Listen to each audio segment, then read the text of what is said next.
Today we're talking about ecosystems as love processes, from biological war ideology to understanding reality as alive. So Andreas is a Berlin-based philosopher, a biologist and a writer. He holds degrees in marine biology and cultural studies, and he's collaborated with the brain researcher and philosopher Francisco Varela, a Chilean biologist, philosopher and neuroscientist who, together with his mentor Humberto Maturana, is best known for introducing this concept of autopoiesis to biology, and for co-founding the Mind and Life Institute to promote dialogue between science and Buddhism. Andreas's books in English are many and include Enlivenment Towards a Poetics for the Anthropocene, which is published by the Massachusetts Institute of Technology Press in 2019, The Biology of Wonder, and Matter and Desire, and other books. Andreas regularly contributes to major newspapers and magazines, such as National Geographic, Geo, and Die Zeit, and he's won a number of awards for his writing. He teaches philosophy, and he also has recently married Alessandra, and they live in Berlin and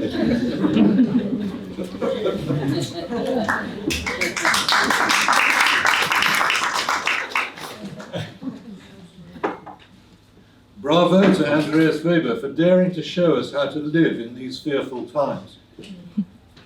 So writes David Rothenberg, author of many books investigating music in nature, including Nightingales in Berlin and Survival of the Beautiful. On the cover of Andreas's book Enlivenment, we also find the following words. We have been told that we are living in the Anthropocene, a geological era shaped by humans rather than by nature. Andreas presents an alternative understanding of our relationship with nature, arguing not that humans control nature, but that humans and nature exist in a commons of mutual transformation.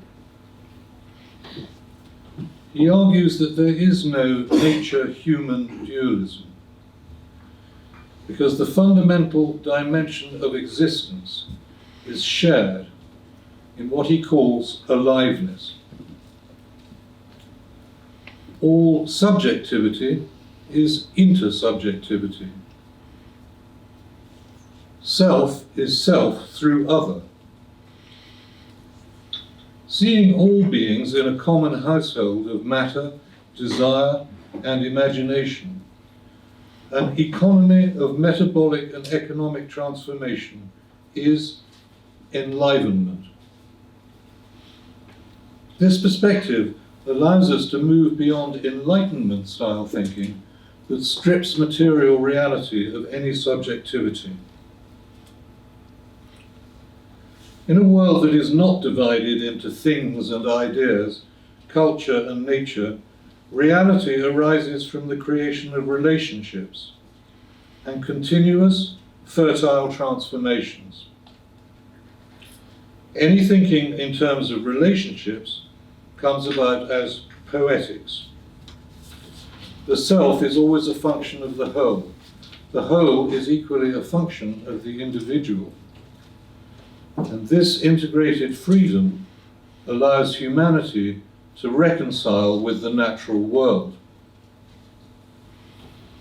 This is on the cover of his book. And I suppose that one could say that Andreas Weber is a proponent of a new or different kind of thinking.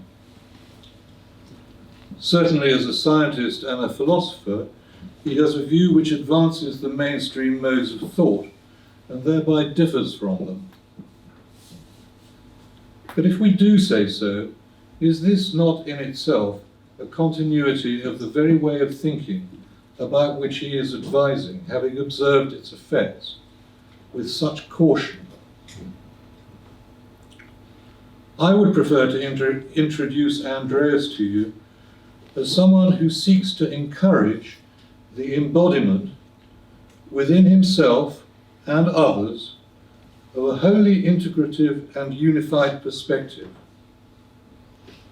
whose approach has no need of confrontation between the old and the new, because its essence is the ever-new self-renewal of an ever-becoming world in an essentially self-expressive universe, with which we can always and forever identify, both in totality and as part. Seen like this, Andreas's proposal is for nothing less than a recognition, both scientific, poetic, and more, of the primordial subjectivity which is right at the heart of the universality of Beshara. Many here will correlate this with the idea of the movement from me to me. The Hadith Qudsi, I was a hidden treasure, and I loved to be known, and so I created the universe.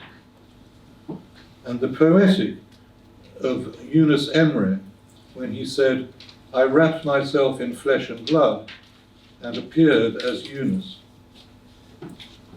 A proposal which in all humility adds beauty to beauty and generosity to generosity, removing ugliness and its mean constraints. This is a profoundly important step, both because biology and economics are profoundly related, and also because he encourages the restoration of the active principle of love into its rightful place at the heart of the scientific worldview. I really can't imagine anything more important than this perspective being brought into mainstream education. How is it possible to establish a beneficial ecological perspective while reinforcing distinctions and insisting that most, if not almost all, of what we see, feel and touch is to be denied the quality of aliveness?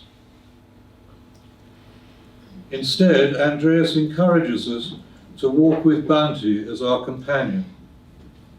In an interview I made a while back with Andreas for the Beshara magazine, which is still online, I said to him, the implication of what you are saying is that we need an education in what it means to be a human being, so that we can increase our connectivity. And Andreas said yes, and we don't have this at all. We only have a kind of negative education, which is delivered through the mainstream system. And this is not even an explicit education, which tells us how things really work and what we need to do to become successful human beings. But if we were to pursue this vision of a new kind of culture, then we would need to explore alternative ways of understanding foundational principles and develop an education in what I suppose we could call the art of living. And this, Andreas says, is a truly huge task, because it means that we have to re-evaluate the last 2,000 years of human thinking. It is perhaps even more radical than the changes brought about during the Renaissance, because this was really just a change in Western thinking. So in this Beshara lecture 2019, we invite Dr. Weber to take us on a forever renewing journey of education about life. A journey in which we can allow ourselves to become fully involved through our intimate recognition of the love processes of existence, for which he seeks to give us a poetics. For Andreas and many others now think that a new poetics is required for the Anthropocene, defined as the period during which human activity has been the dominant influence on climate and the environment. In other words, our period, now. Andreas.